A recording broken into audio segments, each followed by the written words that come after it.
Good afternoon, everyone. I'm Jillian Cassell-Stiga, Director at the Make It Real Foundation, which has brought you this masterclass on inventory management in partnership with Davis College. Make It Real enables professionals and industry experts to give back their time and expertise to empower women around the world and to create a pathway for opportunity and career fulfillment.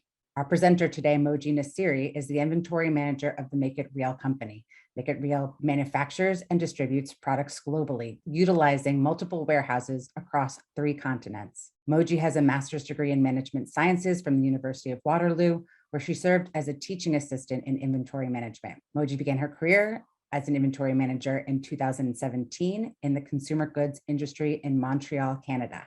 Her focus is on sales analysis, demand planning, inventory control, and logistics. And without further ado, I'm going to pass the session to Moji. Give me 1 second here as I make sure we are all set up. Hello, everyone. It's very nice meeting you. My name is Moji, and I'm not going to introduce myself anymore. Like Jillian covered almost everything. And it's my pleasure to present Inventory Management Masterclass today for you guys. Very excited. Okay, so let's start. So I'm going to start like we do traditionally with the definition of what we are going to discuss about. What is inventory management? Inventory management is part of the supply chain management that wants to have the right product in the right time, at the right time, in the right quantity. As you see in this figure, inventory management can be considered as a piece of puzzle that connects purchasing to sales. So if you have a proper inventory management system, you know what quantity to buy, what to buy, and when to buy it in order to fulfill your demand in the most efficient way. And when you do it efficiently, you'll reduce the cost of carrying excess inventory, and at the same time, you're maximizing sales. And a good inventory management system can help you track your inventory in real time. And it's necessary. You have to be able to track inventory real time. We'll discuss about it later in details. And why is it important? Why it can be considered as a very good opportunity for your future career? The reason is that it has a huge impact in the economy. US business inventories is at the current level of $2.27 trillion. It's huge. It can be like, I think it's around like 10% of the whole GDP, and it can impact GNP and GDP. So the inventory level can have an impact on your GDP or your GNP in macro level.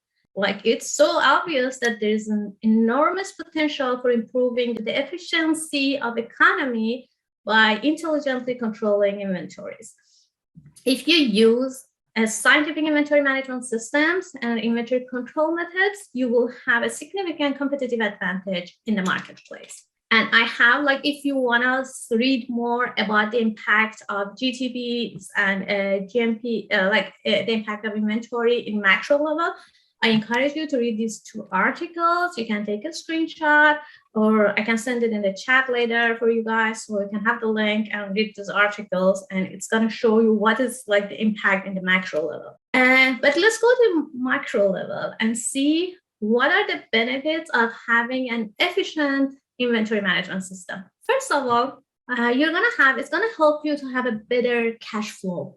It's like, you know, that most of the businesses, they don't have enough capital because they have limited capital. They cannot afford to have large amounts of inventory.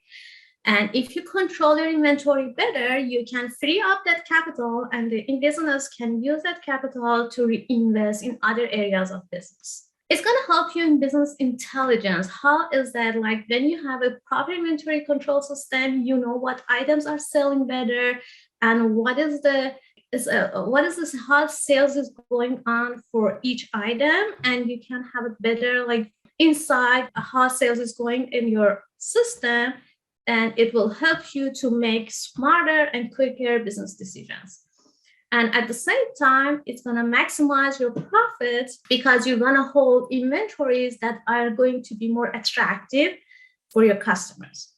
And on the other hand, it's going to reduce your labor costs. The reason is that when you have proper inventory control system, you don't need to go and do physical counts. So if you don't have an inventory system, every time that you want to see what quantity you have on hand, you have to go and do a physical count on the warehouse. If you want to ship something, it's going to be difficult to go and see what you have on hand and where do you have it, when you stored it. And it's going to like impose a lot of labor cost to your system. And if you do it properly, it's going to, you're going to like save a lot on the labor cost. It's going to minimize the blockage of financial resources. I explained it in a better cash flow, so you can free up some capital and you can, so it's gonna give you a better liquidity position to your company. And you can use that capital to reinvest in other areas of your business. And last but not the least, you're gonna increase customer satisfaction.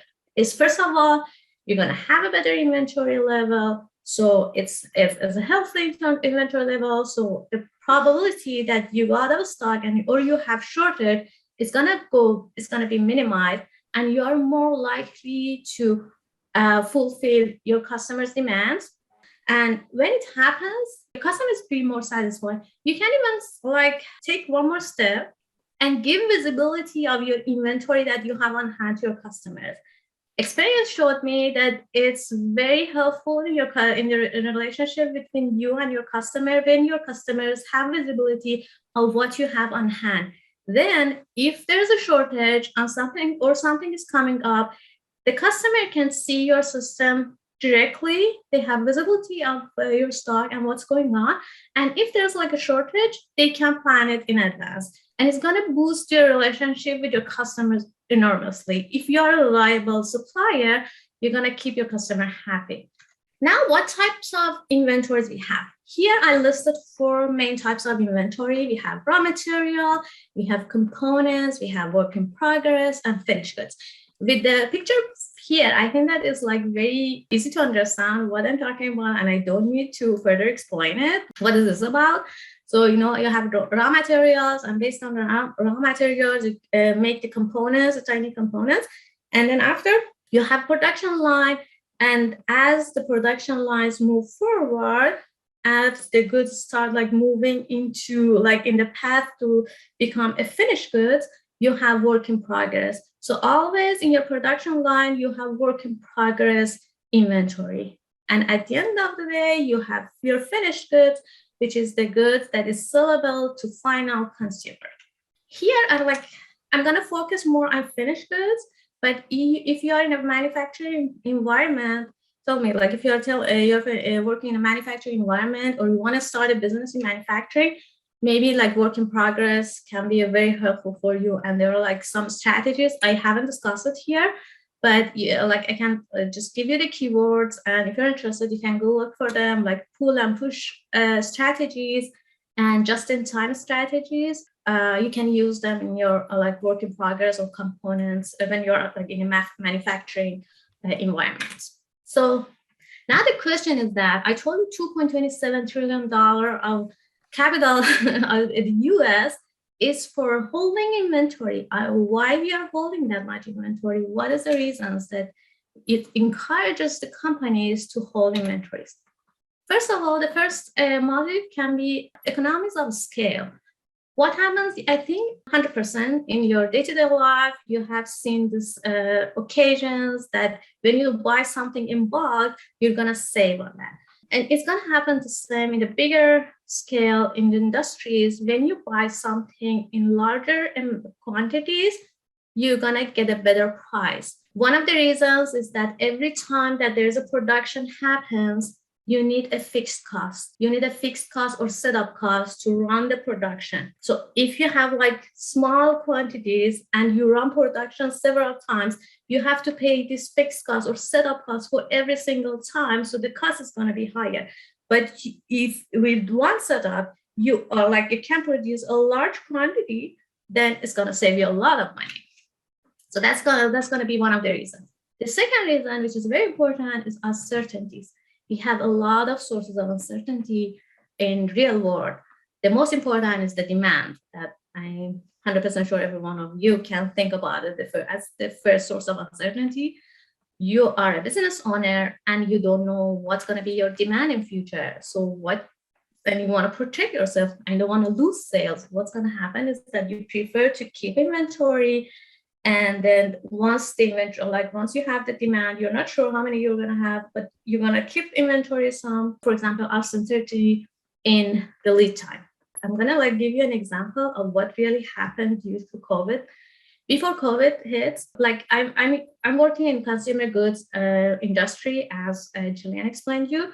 And what we do is that we are wholesalers and we import goods usually from China or like Pakistan or other countries, and we bring it to the US and store it in the US and sell it to retailers. Before, it would take us like to transport from China to California. It used to take only 2 weeks from port to port. Now, after COVID hits, we had the supply chain management crisis, and now it's not like that anymore. It may take up to 2 months, and we don't know. It's very uncertain. And now, like me as an inventory manager, when I saw the supply chain there's this supply chain management crisis, I started to increase my inventory level because I'm not sure when my next batch is gonna arrive, and I don't want to be short for the demand that I may have in future. So I have to increase the inventory level. So this is one of the reasons. A speculation is about, like, let's say, assume that you have an item and you're purchasing it from your supplier for the value of X. So you're paying X dollars for one item. But you heard news and you're expecting the price, the cost is going to go higher for the next year. Sometimes you do a custom benefit analysis and you see that, okay, if I buy it right now for my next year and I hold it for the whole year in my warehouse, it's going to end up being cheaper for me to pay it next year that price. This is called a speculation. So you buy it right now because you know that it's going to be higher. You will see that in the day-to-day life as well.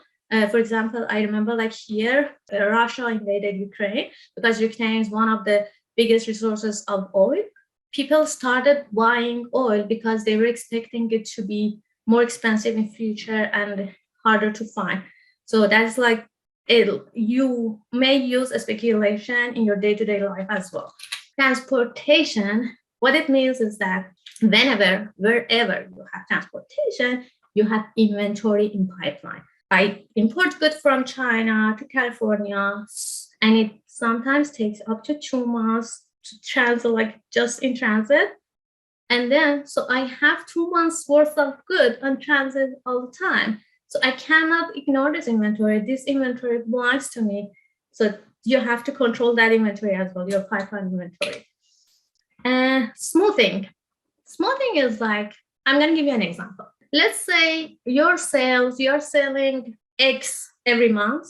All of a sudden, during holiday season, because your product is something that people want to give to each other for like as a gift, during holiday season, your sales instead of X it becomes 3X.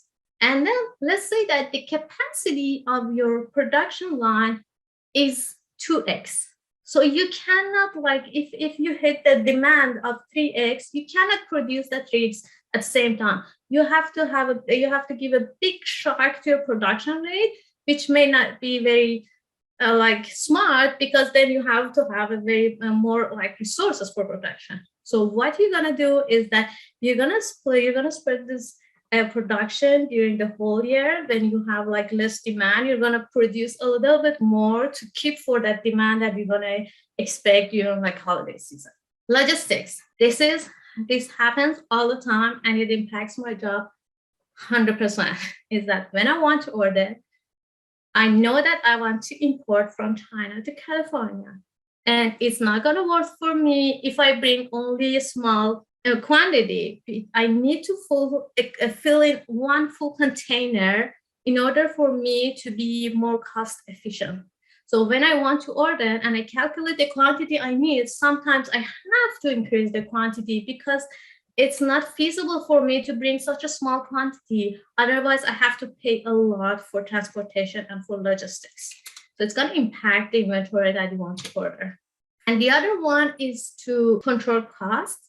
If you have more inventory, it will be easier to control inventory. I'm going to give you an example. Let's say you have an item with a small value and it's very tiny, so it's not going to take that much space in your warehouse and it's selling well. So you know what? You say, okay, instead of like controlling the inventory all the time, I know that this is a very, very good selling items and it's not a huge investment for me.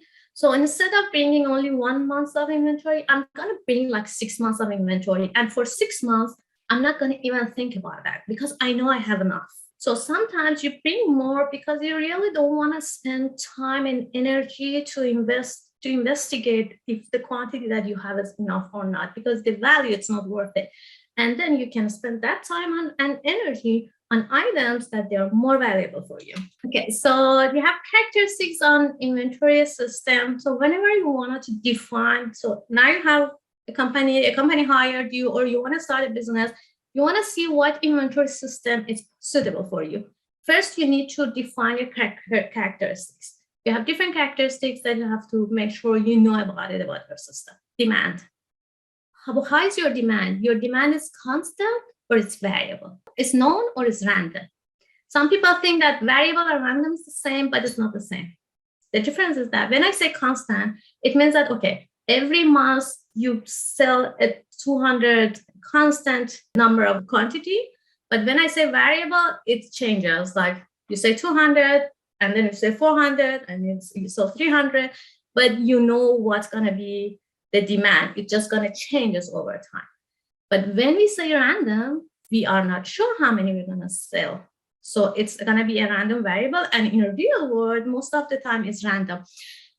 I don't say this is constant and variable, like known demand doesn't exist, because in production, sometimes when you have this production line, your next step knows what rates they're going to receive. So your demand for the previous step of production is going to be known.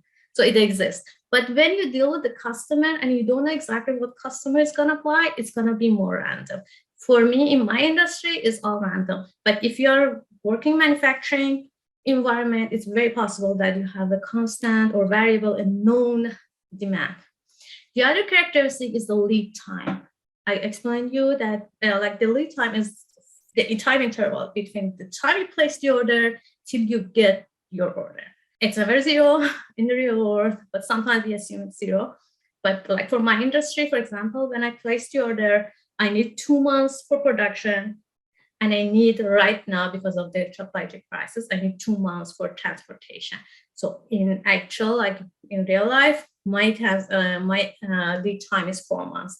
And you have to consider that, because you have to see what's going to be your inventory in 4 months, and you have to act on that right now. And excess demand, it's very important. You need to know what's going to happen if you don't have enough inventory to fulfill a demand. In literature, we have 2 types of excess demand. Like first is going to be back ordered. So if you don't have enough goods to fulfill a demand, the customer is going to say, okay, when you're going to have it, I'm going to pick it up then. So if you're going to have the goods in 1 month, I'm not going to cancel my order, but I'm going to pick it up in a month. The second type is the lost sale. So if you don't have goods, the customer says, okay, never mind, I don't want it. Cancel my order. I'm not going to pick it up. It's going to say lost sale. However, I know that it sounds simple and what we see in textbooks, but in real world, it's much more complicated. It's one of my challenges in inventory management. And no one told me, and I didn't see it anywhere, but when I came to work, I saw that this has a huge impact, because it's never either of this case. It's always a combination of these two. It depends on what type of customers you have. It depends on if you have a competitor or not, like that is very easy, accessible for your customers. It depends on the type of item you have, and it depends on how much delay you're going to have. It's a very important case, because sometimes the order is back ordered, but only if you delay it only for 2 weeks or 1 week. But if you want to delay it for 2 months, 3 months, maybe the customer will take it, and in the system it will show that back order, but your customer wanted to place another order in 2 months, and they're not going to place that order anymore because you delayed it. So it will, like on paper, it will be considered as a back order, but it's actually lost sales, because you're going to lose the next order that the customer wanted to place. be very careful about that. I usually like come up with a number with a percentage that says, okay, so if I don't have enough inventory, so based on the customer, if I like usually when the customers have an inventory level, this percentage of the back order is going to increase. But if your customer is like a consumer of the goods and they don't keep inventory, the percentage of lost sales is going to be more. So based on your customers, based on the inventory level, you can come up with a number, like a percentage that's going to be back ordered or lost. Be careful about that. Then changing inventory, this is the characteristic that you need to be very careful about it. This shows if your product, what type of product you have, is it perishable or not? If you have food, you cannot keep food. Like if you have like vegetables, you cannot keep vegetables for a year and store it in your warehouse for a year. It's a perishable item. So it's the inventory control model and inventory management system is going to be totally different in compared to the items that you can keep them for a year, and these are not non-perishable items. And sometimes it's not perishable, but it goes obsolete. For example, you're like in auto part industry, when you have a new model of car, maybe the previous model of car, that part is not going to be useful for this new model and it's going to be obsolete. So what are the costs of holding inventory? So I told you at the beginning, we say that why do we want to keep inventory? Now we say that, okay, keeping inventory is so good. So why we don't keep like a lot of inventory as much as we can to make sure we never have shortage? But because there are costs associated to holding inventory. First of all, the first category is holding costs. You have to have a physical space. You have to pay for taxes and you have to pay for insurance. You might have like breakage, spoilage, deterioration, obsolescence, and most importantly, that a lot of people ignore that, this opportunity cost of alternative investment. So imagine if you don't buy, like you have something that you buy, like you spend $1,000 to buy something to keep in your warehouse for 1 year, and you haven't sold any. If you hadn't bought that item for that $1,000, you could like use that $1,000, invest in something else, which will give you like 20% of profit. So that's very important to deal with it. That's the reason that sometimes you see that companies, when they see that, okay, I have goods sitting here for a year and it's not selling, and they're concerned and they sell it less than the cost that they paid for it. If the reason is that they don't want to hold their money, they're open to like have a little bit of loss and lose a little bit of money, but liquidate the money and do another investment and gain money with that. Then you have the order cost. Whenever you want to order something, you have to pay for what you're buying, and you have penalty cost. The penalty cost is the shortage cost. And as I explained you, it can be like back order or lost sale or the combination of these two. So now I'm going to start. I'm not going to go into math, don't worry. I'm not going to go into formulas, but I have to introduce you this model because it's the basic model and you have to know that if you want to be an inventory manager. I just want to explain you the whole idea of this EOQ model. This is a model that shows you what quantity you need to buy, what is the most efficient quantity to buy to control your inventory. It contains it has two graphs. You see these curves, like the horizontal axis order quantity and the vertical one is the cost.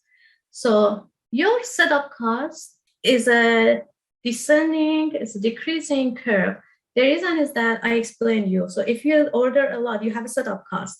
If you order a lot, you have to pay a lot of setup costs. But if you order in bulk, in a bigger quantity in one run, you pay only once this setup cost. So if you order more, your setup cost is going to be less. And you have your holding cost, which is a variable of the quantity that you're ordering, and it's an increasing it's an increasing curve.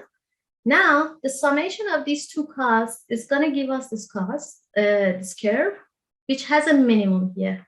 This minimum is the point that is the optimal point for you to order. If you order this quantity, your cost is going to be minimum. If you go a little bit here or here, you're not going to be in an optimal point. So you want to stand the optimal point.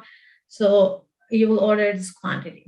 And This graph that it will help you, I will show you at the end of the session how it will help you to visualize what's happening to your orders, what's happening to your inventory system. So imagine that you have a system in EOQ model, you don't have any lead time. So as soon as you order, your order is here and your demand is constant and it's known and you know what quantity you're selling every day. So what happens that if you see this graph, this shows how your inventory changes during time. At the time of zero, let's assume that you calculate the quantity that's optimal for you and you order this quantity. Then your demand comes and your inventory level is going to go down. Once it hits zero, you place another order. And because your lead time is zero, once you place the order, your order is ready. So it's going to go up, your inventory level is going to go up, and then it's going to go down. So you will see a repeating cycle here. And this is the whole thing about the EOQ model. Now, let's add the lead time. So let's say that I assume that once I place the order, I will have my order ready immediately, but it's not going to be the case in reality.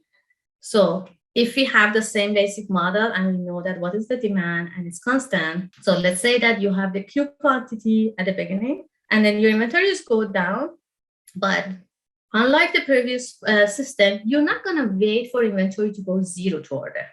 You have to order before in L period of time. So L units of time, so L months before you hit inventory zero, you have to place your order. So that's called, they call it like reorder point. And you can calculate this R based on Q. If your geometry is good, you can calculate this easily. So you have this Q, you have this T, and you have the L.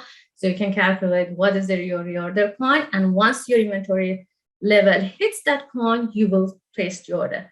And by the time you receive the orders, your inventory is going to go zero and you have the goods. So you're not going to have any inventory issue. However, in reality, you see your inventory, like your demand is not constant. It's random. Usually, most of the time, your inventory goes down, but you don't know how it's going down.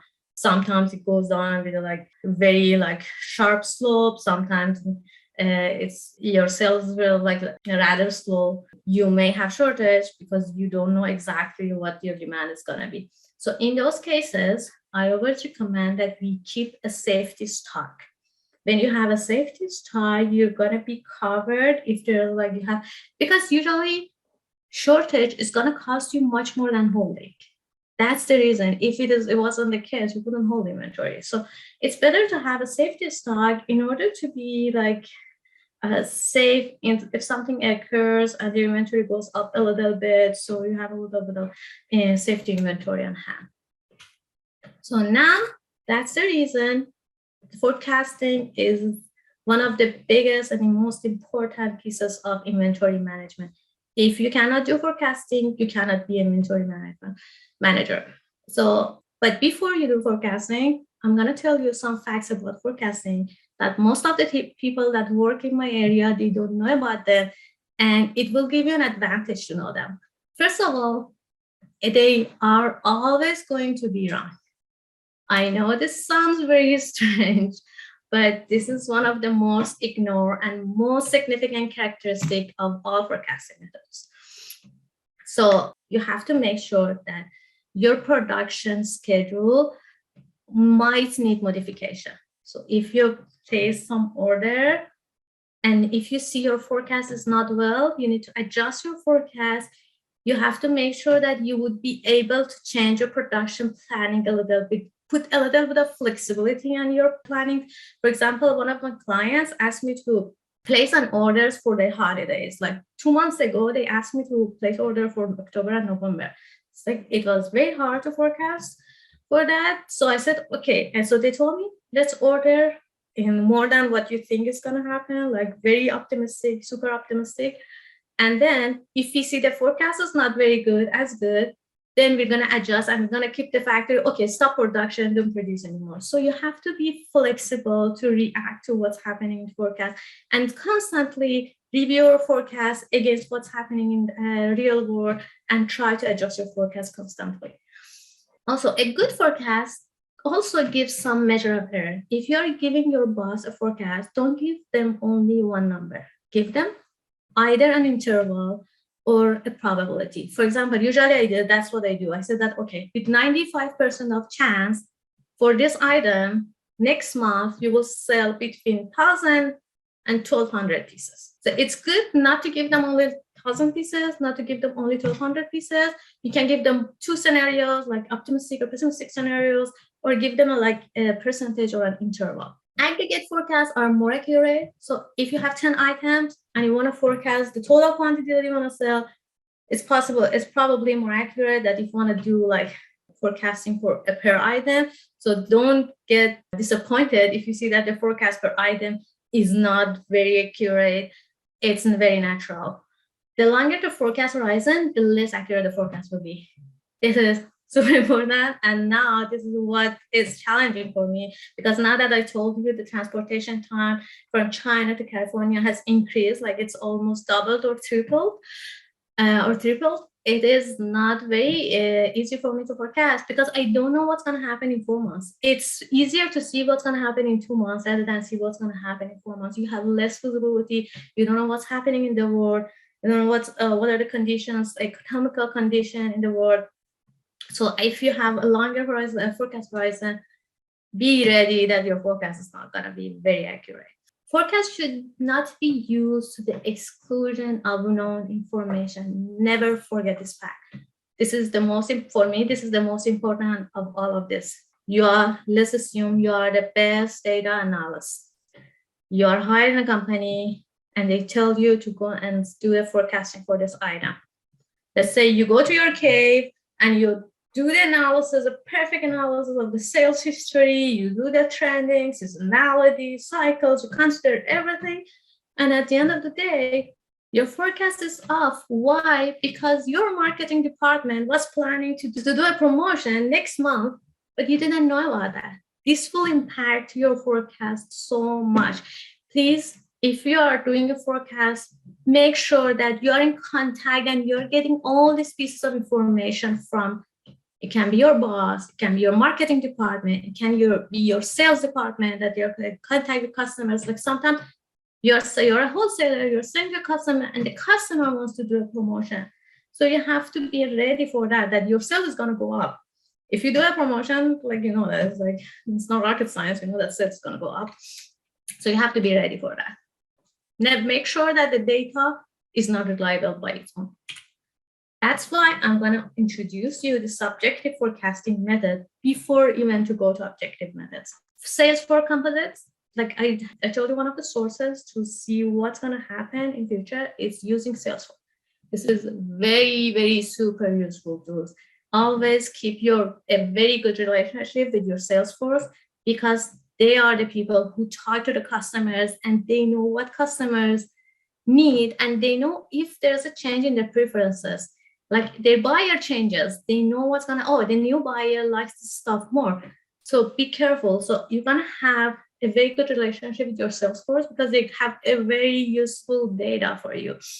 It's a gem. The data that you get from Salesforce is a gem. But because they are not data people, you have to direct them. You can just tell them, okay, let's have two scenarios, optimistic or pessimistic, and give me your forecast or projection for next year. Most of the companies, they ask their salespeople to give them a projection of the demand for the next year at the beginning of each year and tell them what's going to be projections. And if you give them ask them to give you those two scenarios, that's going to be even more helpful. However, there's something wrong. Out of my experience, again, you're not going to find this in the textbooks. The forecast you're going to get from the salespeople is going to be overestimated. And what is the reason? The reason is that salespeople are getting paid, their compensation is based on what they are selling. So if they don't have enough inventory and if they lose sales, it's going to come out right away from their pockets. So it's going to impact their compensation directly. So they want to have overstock for a sale. But if you have overstock, it's going to cost you more, it's going to cost the company more, but it's not going to cost the salesperson more.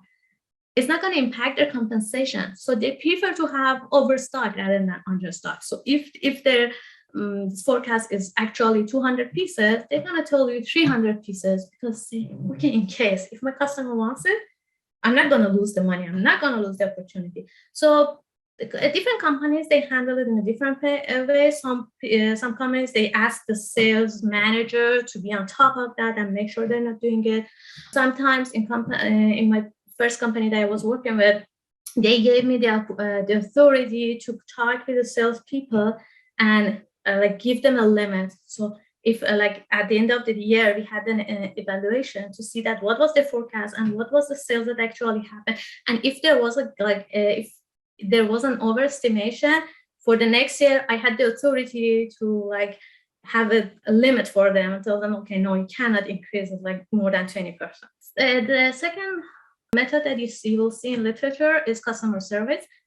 Honestly, I prefer this is better to be done in the first place because salespeople, they have better relationship with the customers. So if you want to do even a service, ask your salespeople to do that. Don't do it yourself. That's my suggestion.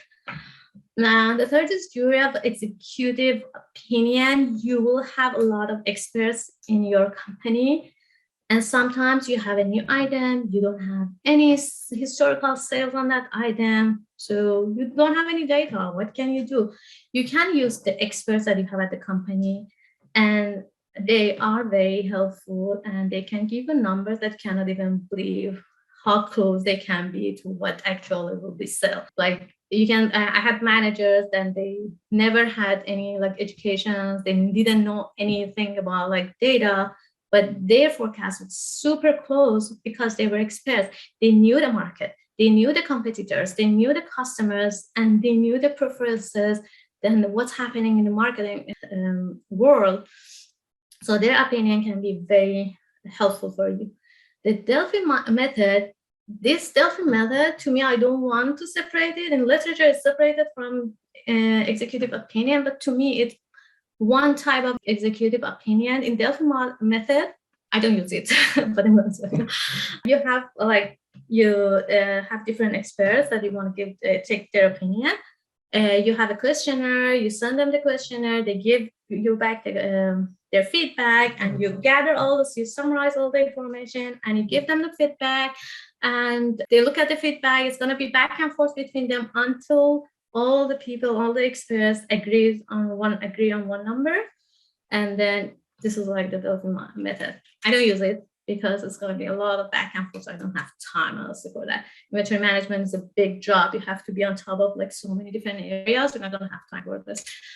Now let's talk about objective forecasting, because this is like, I know what everyone is going to talk about. You're going to have a lot of textbooks talking about it. So I'm not going to go into details, because with a simple search, you can find a lot about it.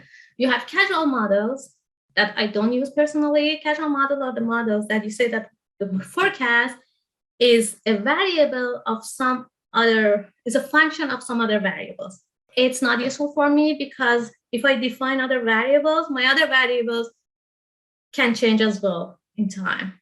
So these are not constant. So I prefer not to use this method because it's hard to find the value of those variables as well. So I prefer to use the second methods, time series methods. In time series, you have trend, you have seasonality, you have cycles, and you have randomness. And most of the times you have all of them together. What are these? Trend is the, like, I think that is obvious from the name. When you say trend, is that your sales, you know that in like from one year to another year or in time, you have a trend, you see a tendency to increase or a tendency to decrease in your sales. That's gonna call trend. Seasonality, it's again obvious from the name, is that when you see a pattern in a determined period of time. For example, ice cream has a yearly seasonal pattern because you see that during the whole year, you see that in the summer you have a peak, it goes down. And then again next year. So this pattern is like it happens every year. So this is called a yearly seasonal. Or in the fashion wear, it's the same. Your winter jacket is going to sell better in winter. So you have like, again, a seasonal pattern. And sometimes you go up and down and up, like for consumer goods, there's the gifts that you can buy. After holiday, people don't have that much money to buy gifts for each other, so you have less, like your sales is going to go down. But during holidays, and then you have back to school, during back to school you're going to have sell more, and then again and you're going to go down a little bit again for the holidays. You're going to go to your peak. Cycles is like seasonality, but for seasonality, let me tell you, like I told you, I gave you some example. It was a yearly seasonal pattern. For example, an example of daily seasonal pattern is electricity consumption. If you know that, like during a certain hours of the day, your consumption of electricity is much higher. That's why they ask you not to use electricity that much during that hours to not put that much pressure on supply.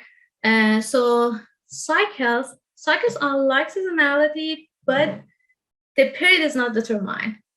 I don't use it that much, but it's good to use it because the impact is not very huge. That's why I usually ignore it. But it's important, and it usually impacts the macro level. So you have in your macroeconomy, you see that sometimes your economy is in a good condition and it has cycles, and your sales is going to be impacted by that cycle as well.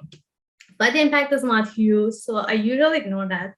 Randomness is important because when you have your trend is not like this. Your trend is going to be like this. So you're gonna go up and down. It's not like, so you always have the randomness. You don't know what's gonna actually happen.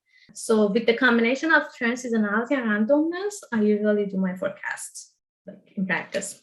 So now let's be a little bit more practical. I'm gonna go get out of the literature. I talk about small businesses. Imagine that you want to start a small business, or you are hired as an inventory manager in a small business. What you should have in your mind to set up the system. First of all, it's a modern world. Let's find the best software or the best tool to do inventory management. It's very important. Find the simplest and the most affordable tool that fulfill your needs. Don't overspend money on the tool, and don't use something that is not helpful for you, and then have to spend a lot of time and energy and money on that. The second is that make sure that you have a good forecasting. The forecasting, I told you, is a very important piece of inventory management. I recommend you, even if you are not perishable, you don't have perishable items, use FIFO approach. Because the technology changes, the world is changing. So it's better for you to get rid of FIFO is meant first in, first on. I think you know already about it. I don't want to explain it. So, but when you receive something the beginning and you receive something new, the same item, if you have a sales, let's get rid of the old one first. Because the new one, even if it is not perishable, like I know I work in fashion industry, the color changes. Even like if it sits there for more than 2 years, the color changes, not a good quality, or the production technology changes. And now, for example, after 2 years, people see a small, tiny quality issue, and now it's a big deal for them because the technology is much better and you're going to have less quality issues. But and at that time, 2 years ago, it wasn't like a huge thing. Customer would be happy to take that. And identify low-turn stock. Make sure you're on top of the stock, that they are not like turning low, and make sure that you're not overstocking those items. Audit your stock. Do it, depends on your system. Do it monthly, annually, whatever. Track your stock level at all times. Okay, when I wanted to start this session, I went to literature. I was looking at my textbooks, and they were saying that, okay, let's like one of the characteristics of the system, inventory system, was that what is your review time? But they removed it because it doesn't make sense in this modern world. In this modern world, why shouldn't we have like review time? It means that when you want to see what is your inventory. So if the inventory changes, when you will see the impact. Is it going to be at the end of the day? Is it going to be at the end of the week? Is it going to be at the end of the month? It doesn't make sense anymore. No matter how small your business is, you have to track your inventory level at all times. I'm going to give you an example. I had a client. He came to me. He said that, okay, I'm doing e-commerce and I want someone to manage my inventory. Can you please do like forecasting for me? I need forecasting. I said, okay, if you need forecasting, give me the information. Give me what inventory you have on hand, what inventory you have on purchase order. What is your sales history? give me your item numbers. And he said, okay, for the inventory, let me go and ask my warehouse. I'm using a third-party warehouse, and they're going to give me what I have on hand. And I was like, why? You don't have track of your inventory? He said, no, every time when I need an inventory, I go and ask them. I said, okay, what happens if someone steals your inventory? If something is damaged there, how would you know? And I said, I wouldn't know. Okay, that's your problem. Like, so then I said, okay, let's just start with setting up a system to track your inventory. So, and it's very simple. We're gonna start with the inventory that they gave you, they have at this time. Whatever you ship, we're gonna put, it was a simple spreadsheet. In the Google Sheet, I put, okay, whatever you ship, put it here. Whatever you receive, put it here. And then do a simple calculation that the total quantity you have minus everything that you ship plus whatever you receive is going to be your quantity on hand. We did it, and after 2 weeks, we asked the warehouse to give us another inventory report. Surprise, surprise, it was totally different, huge discrepancies. And I told the guy, you see, that is the problem. You had 2 weeks ago, they told you they have 2,000 pieces. You ship 500 pieces. Now you should have 1,500 pieces. Now your warehouse telling you they have only 1,200 pieces. Where is the 300 pieces? So be very careful. You have to. It's not the time to have it like do a physical count. You have to keep a track on that. But then you have to keep the track, and then you can like do a reconciliation at the end of each month or at the end of the year to see that if your inventory is good. And I'm telling you this, you will need to do inventory adjustments. There's gonna be always small, tiny pieces that you're gonna miss in between. So don't worry about that. And the end of each year, do a physical count, compare it to the numbers. And if you see any discrepancy, if you can find a reason, find a reason. If not, do an inventory adjustment. So adjust your inventory to the actual physical count and start the next year with that. And don't forget quality control. Wherever I have authority, I tell people I'm not gonna accept anything to enter my warehouse without quality control approval. It's gonna save you so much time and energy that you can't imagine. If you have goods coming in without quality inspection, they go into your warehouse, you ship it to a customer says that this has a quality issue. Now it's gonna be a huge headache for you. It's gonna be a mess. You can go and see what was the batch number. Let me go and find the items with the same batch number. I'm gonna do inspection. It's gonna be a mess. So if you can start it at the beginning, do an inspection. Like, I don't know what kind of quality control method you're in, because it's not gonna be your department. Quality control is another department. But if you have the authority, ask them to do it before you receive the goods. It's gonna help you. It's gonna save you in future. So now I'm gonna go, this is my last slide. I'm gonna talk like practically about tools and softwares. I told you I had a small client. They were struggling so much, and with the simplest possible spreadsheets, I saved a lot. I spent only 2 hours for them, and now they are like happy and they have no problem, and the business has been gone like perfectly. I'm gonna show you one of the Excel files. I just created it yesterday to just show it to you guys like how simple it can be. But usually so this is one of the Excel files that I use. Like, I just created it yesterday. Let's assume that you have item A to H. First of all, the first step I told you is to track your inventories to see what quantity you have on hand. This is the way I do. You can like find another way and it's gonna work perfectly. Or you can even, if you search on Google, like inventory control template, you can have like pre-written templates for you, and you can just like use that.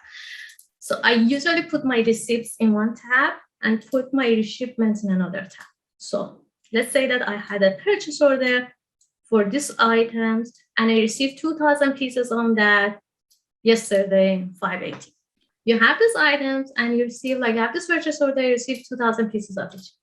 Then you had a sales order and you receive, like, this is the sales order. This is what you shipped out of your inventory, out of your warehouse. Okay, now you want to see what's going to be your inventory. We're going to write a simple SUMIF formula here. So this is going to go and look for this item A. And Google, like Excel is amazing. Just look for SumUp, and it's gonna help. Like it just search on help. Like it's gonna show you how to write it. It will explain you in details. Very simple. So let's say that you had. So now you should have 1,000 pieces of item A on hand, right? So it's gonna go and look for the item A in the receipts, add them all together. So you have 2,000 pieces here, and then everything that you shipped for item A, 1,000 pieces. So you have 1,000 pieces on hand. Like, for example, if I have another order, let's say I receive another order number 201 for 500 pieces today, then my inventory is gonna go to 500. A simple formula, and you will track your inventory, just whatever you ship, whatever you receive, put it here, and you can see your inventory at all times. Sometimes I add another tab. This is my open purchase order. So I know what I'm going to receive. So I add another column, open POs. Sometimes I add another tab, my sales order that I haven't fulfilled there. So my shipment is the sales order that's fulfilled. Sometimes receive a sales order, but you're gonna fulfill it in 2 weeks, in a month. Sometimes I really put them here as well. So this quantity I have on hand minus the quantity that is on sales order is gonna be the quantity available to sell. If I have 500 pieces on hand and I have an open sales order for 200 pieces, if a new customer comes to me and tells me how many you have from item A, I want to buy it, I cannot offer them 500 because I have an open order for 200 pieces and I'm going to tell, okay, only 300 pieces. So it's better to add these columns as well, but I just didn't want to overcomplicate this for you guys for this session. And then now that you have the material, you can create something that I call my demand plan. If you remember the chart, I was showing the chart that you have the quantity going up and down. The reason I was telling you that is very helpful is that that's what I use in my mind to create my demand plan. Let's say I have item A. The simplest way to do that for me, and most of the businesses, it's enough for them. I usually do it weekly, but here, because I don't want to have too many columns, I did it monthly for you. So let's say that you want to see what's going to be your inventory in future. Now you know that you have 500 pieces on hand, but what's going to be your inventory in future? For each month, in order to do forecasting, again, the simplest possible way. I said, okay, I'm going to put a seasonal factor for each month. This is the type of item that I know that during back to school season is going to sell more, July and August. And during holiday season, October, November, and December is going to again sell more. So you see that there's a factor that I put here. So this factor is more this is based on the historical data that I calculate the seasonal factors. And I said, okay, let's say 1.4 is 40% more than usual, 40% more than average on sell. I sell during holidays, and I sell less than average on May. So, and then I put my average somewhere here, now here, just for you to see that. I put this, my average is 300. So on average, I sell 300 per month. Now now I'm gonna have for each item, I'm gonna have 3 rows. Sometimes people don't, I have seen people instead of putting in 3 rows, they put it in 3 columns. So for month of May, you have 3 columns for each month. I don't do that usually because when I have I do it most of the time weekly, then I have 52 weeks per year. And then for each of them, if I want to have 3 to 4 columns, it's going to be a huge document. And to me, it's easier to see it like this. So it's my column, my item A. Let's say I have 500 pieces on hand. And I know that usually this is manual, but usually I have another tab here to open my open purchase orders, and it's going to be calculated based on a formula. It's going to come show up here automatically.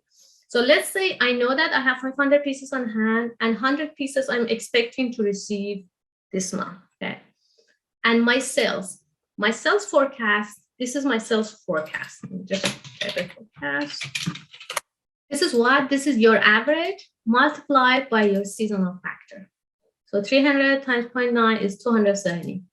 300, 360, 360, 300, 420, 420, and 360. So this is going to be your forecast. So now in order to calculate your inventory, now it's going to be super simple for you. So if you assume that this is the inventory at the beginning of each month, you know what? I'm going to remove this. It's going to go up to 1,000 pieces. So my inventory for the month of June is going to be the inventory that I started month of May with it, plus whatever I'm going to receive in the month of May, minus whatever I'm going to sell. So it's going to be my inventory that I'm going to start month of June with it. So 1,000 pieces plus 100 pieces minus 270 pieces is going to be 830 pieces, my inventory in the month of June. Again, same thing for July. 830 pieces. I'm not receiving anything, but I'm going to sell 300. So my inventory is going to go down by 300 pieces. So now you see that your inventory is going to go down. Now, as an inventory manager, you want to decide what you want to order to make sure that you're not going to go down. And you use the conditional formatting, whatever it goes less than 0, it's going to highlight it in red. So it's going to catch my eyes, because most of the time it's not the only item I made. I might have several items. And when it's like you use the conditional formatting, it's going to catch your eyes. And this is a very good document for your manager as well. Your manager can see the document. And if there's something red, it's going to like pop out.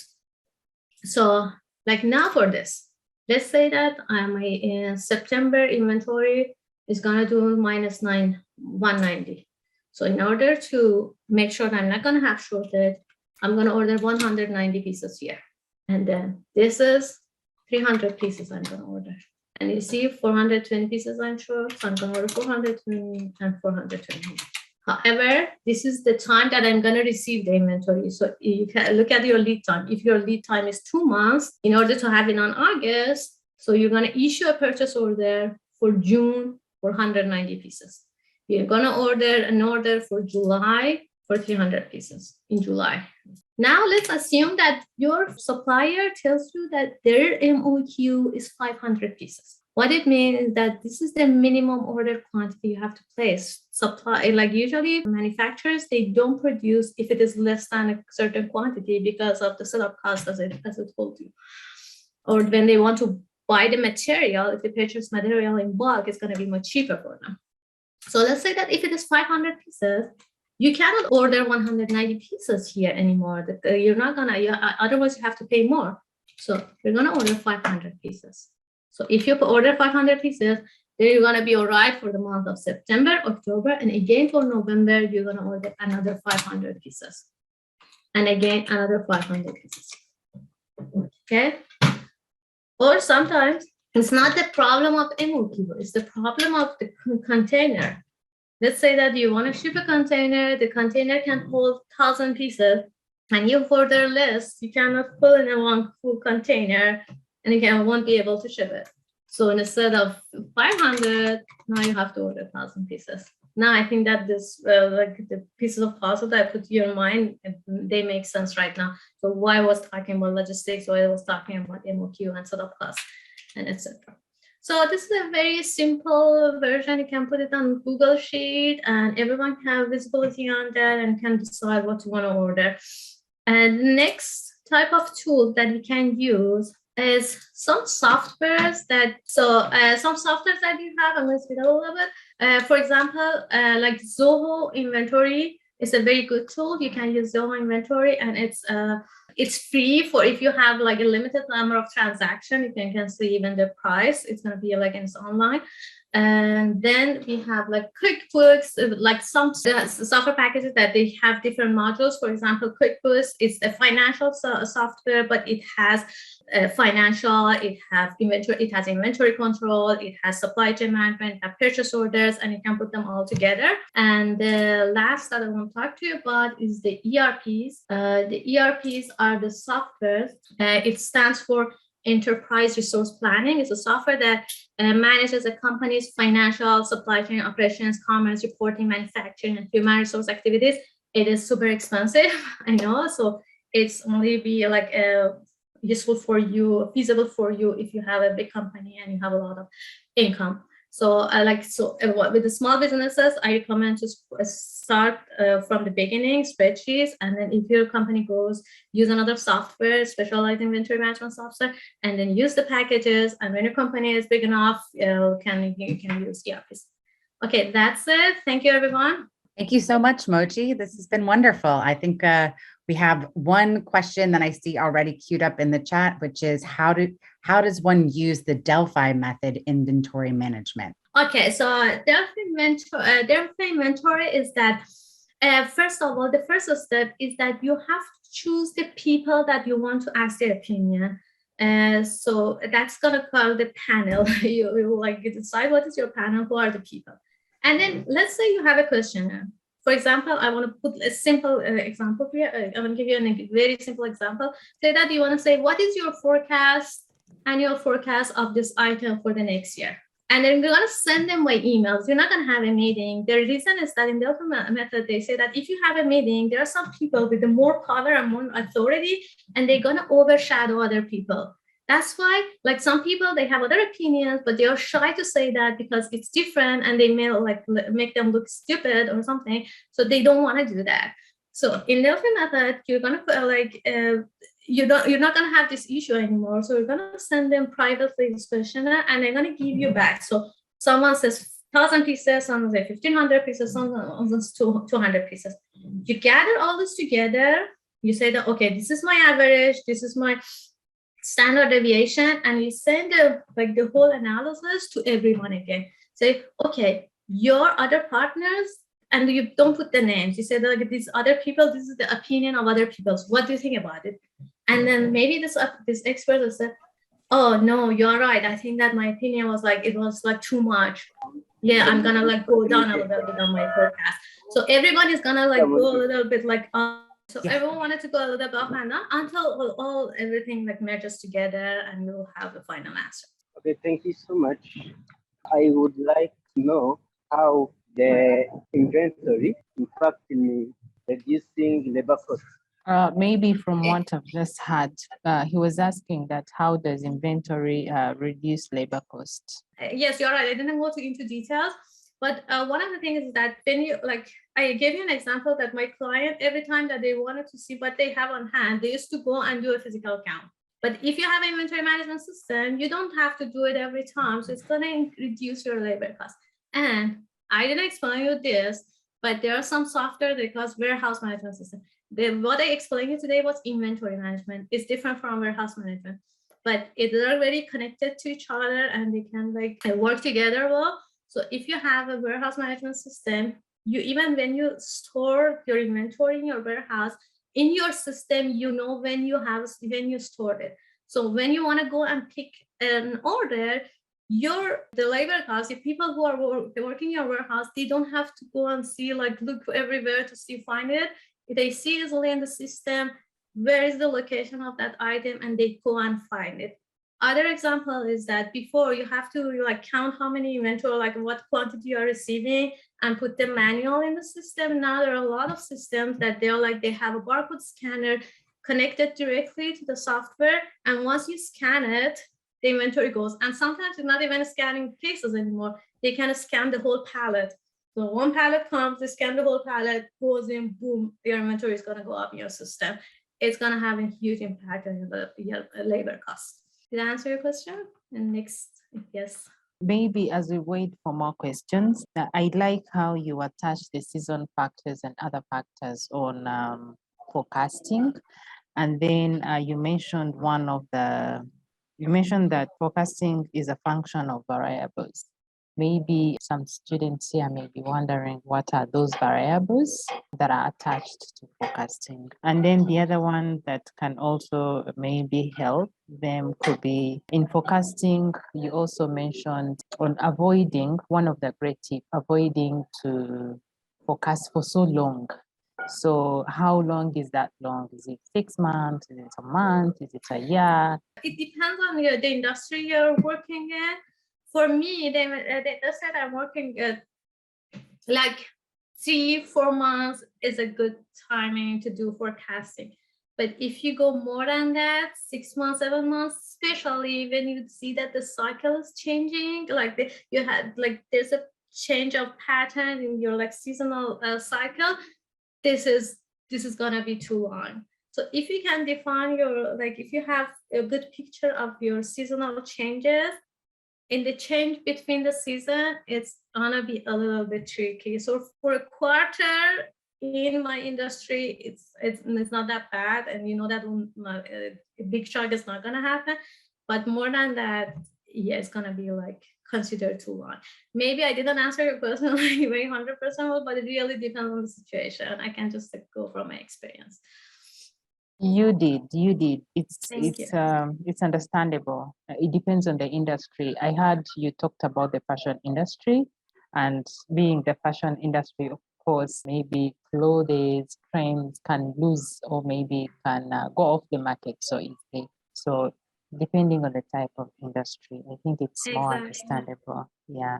And then the variables that are attached to forecasting. The variables you're talking, I think I assume the first method that was casual methods. I told you sometimes, and like a forecast is the variable of what a forecast.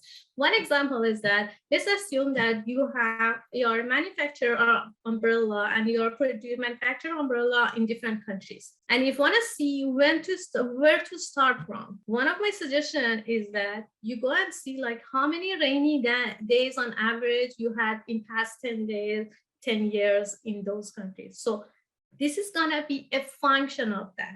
So in a country that you have more rainy days, you're gonna like manufacture more quantities in comparison to a factory that is not rainy that much. So it's gonna adjust the quantity that you wanna manufacture. Great, thank you. Thank you so much, Moji. I think it's kind of close to the time where we are needing to close the session. And so I just want to thank you for this fantastic presentation with so much very useful information for someone starting in inventory management and trying to manage a small business. And of course, I want to thank Nadia and Davis College for all their work putting this together as well. And everyone who joined us today live, thank you for joining us. I hope that you enjoy the rest of your days, and we'll send out the recording and the course materials as well. Take care, everyone. Thank you, Nadia, and thank you, Juliana. Thank you, everyone. Bye-bye.